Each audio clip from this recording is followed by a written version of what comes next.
हम मीनू झा प्रणाम करै छी समस्त मिथिलावासी के। महाशिवरात्रि के शुभ अवसर पर में एकटा महादेव के गीत लऽ कऽ उपस्थित छी माताजी के संग। सब गोटे के शिवरात्रि के बहुत बहुत शुभकामना। धन्यवाद। जय मिथिला, जय मैथिली।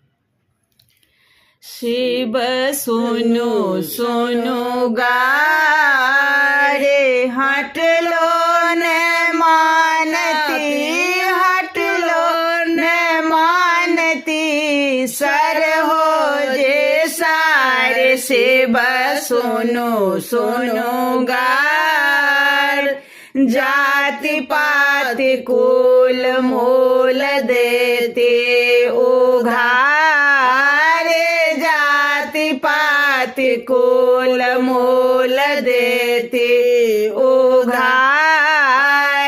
नित दिन कहते, नित दिन कहते, भंगिया भिखार। शिव सुनु सुनु गार, हटलो ने मानते, हटलो ने मानते, सर हो जे सारे। शिव सुनु सुनु गारे, बसहा के बेच लौते दाम कौरे चारे, बसहा के बेच लौते दाम कौरे चारे। चढ़ परत शिव, चढ़ परत शिव, हाथे पर हार। शिव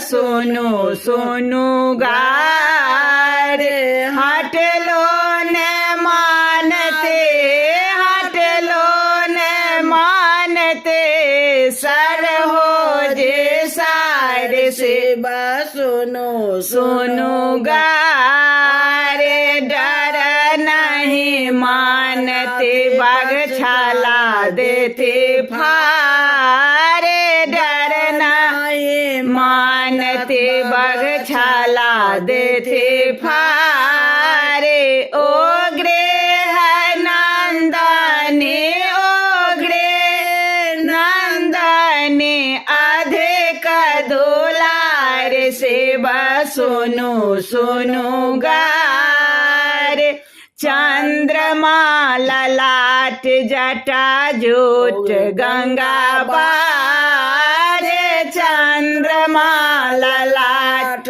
जटा जोट गंगा बार।